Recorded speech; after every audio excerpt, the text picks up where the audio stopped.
What it do? Welcome to the J-Boy Sports Podcast.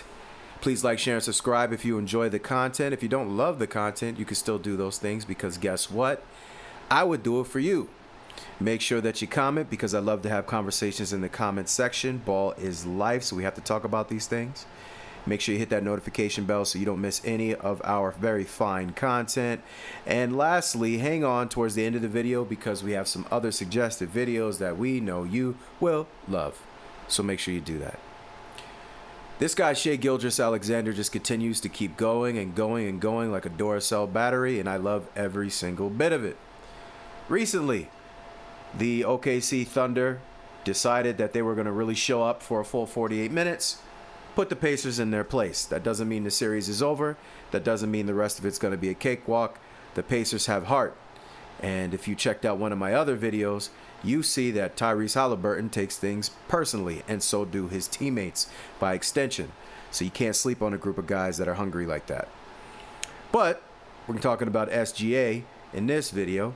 And what you'll notice by taking a look at this graphic is that Shai Gilgeous-Alexander has 72 points in his first two career finals games. That is the most in NBA history. He finished with 72 points, 10 boards, 11 assists in only 2 games in the NBA finals. The MVP doing MVP numbers, 72, 10, and 11. Now, I don't care what anybody says. The thing you have to keep in mind, scoring is the hardest part of basketball. And it's the only thing that when you're playing a game, it's the only thing you can't lose in. You can't lose in points overall and win the game. You'll lose that every single time.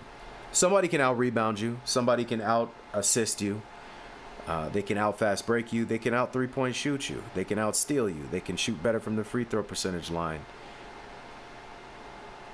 But if you score more points than them, you win. Thus, that's why it's the hardest thing to do in basketball.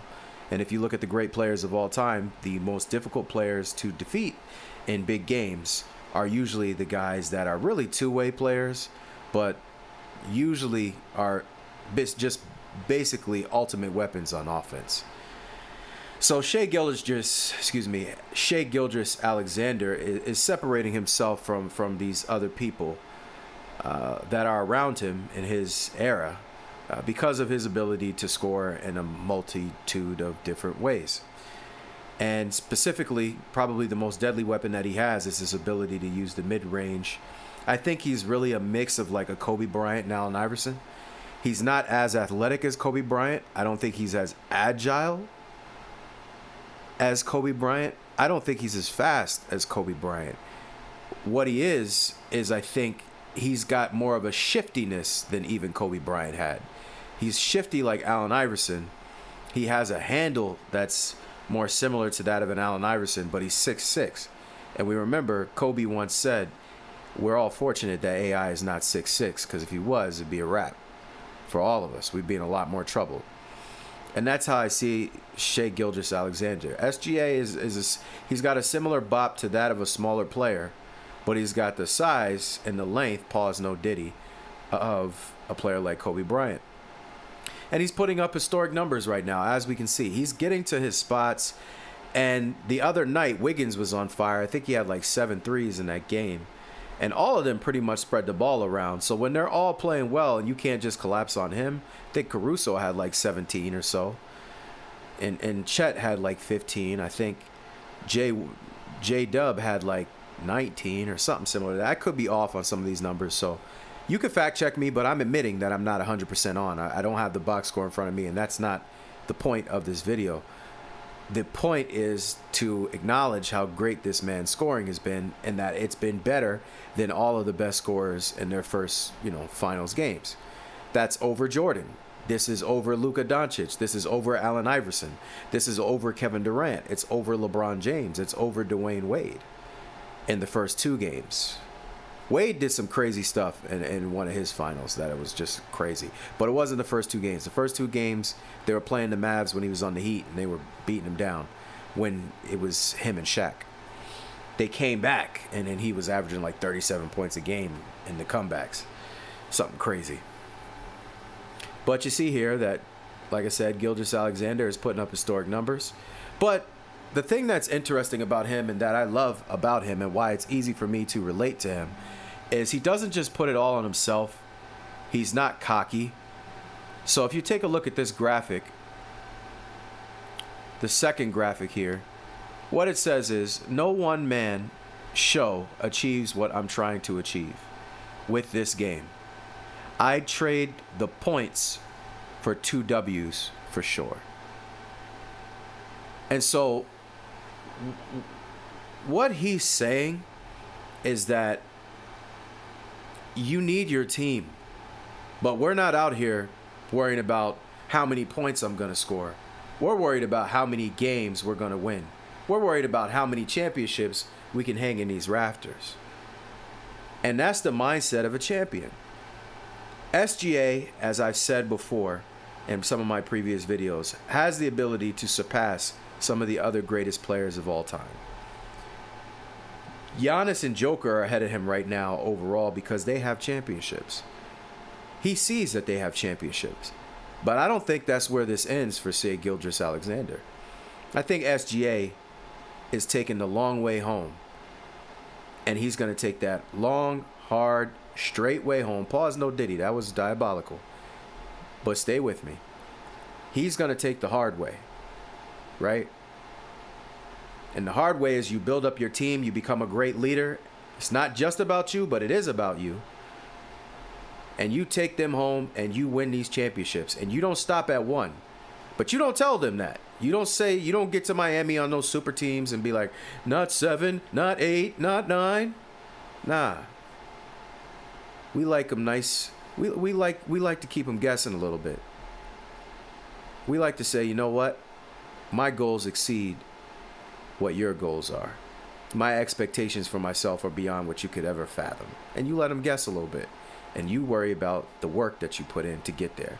Not free, easy rides with team ups and super teams. No. You did the hard work already.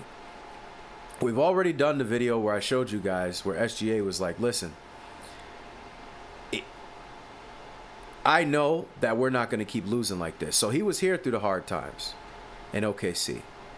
Now he's on the other side of that. Last year was the first step. This year, I really believe they're going over the mountaintop. And then who's to stop them next year? What's going to stop them the year after that? So he's trying to be legendary. And he says it right here. No one man show achieves what I'm trying to achieve with this game. He recognizes that he needs teammates. For those of you that bash Michael Jordan said it in the documentary. Yeah, maybe he aired some dirty laundry that maybe Scottie Pippen didn't want him to air out. But overall, he gave credit to Scottie Pippen. He said, without Scottie Pippen, there's no Michael Jordan. There's no championship runs without Scottie Pippen. Kobe Bryant once said, without Pau, we don't have these 2 championships. And before that, without Shaq, we don't have 3-peats. Shaq said the same thing about Kobe. The greats give credit to their teammates. And then you see some of these greats that join super teams and don't even admit how important their teammates were to them. Or they betray them. You know, so this guy's got the right head on his shoulders. I think he's destined for greatness. I think it's a guarantee. In fact, I don't think, I know it. He's going to be great. He's already great. He's going to be greater. His legacy is going to be up there with some of the best players you've ever seen, that you've ever heard of. And ultimately, where it really all comes from is his homework. He did his homework. He studied the greats. Right? Michael Jordan studied people like, you know, Bill Russell, Dr. J. Study those guys. Magic Johnson, Larry Bird. They're in his age group a little bit, but they were before him.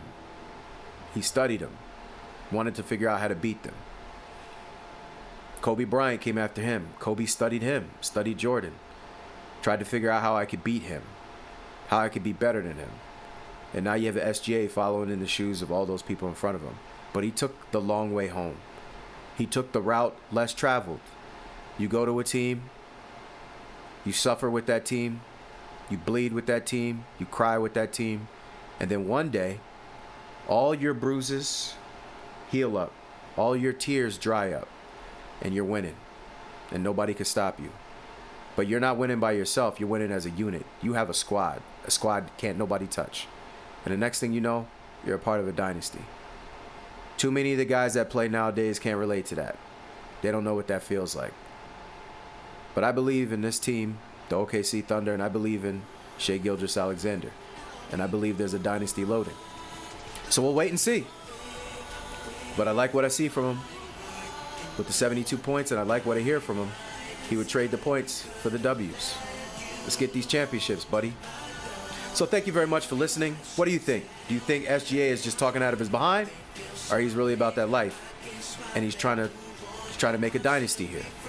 You let me know what you think in the comment section. Please like, share, and subscribe. Make sure you comment because ball is life. Hit that notification bell so you don't miss any of our videos. Hang on at the end of this video so you can catch up to some of our suggested videos that we know you will love. Appreciate the time. Very, very humble. Thanks for listening this long. Much love. That somehow you never get over.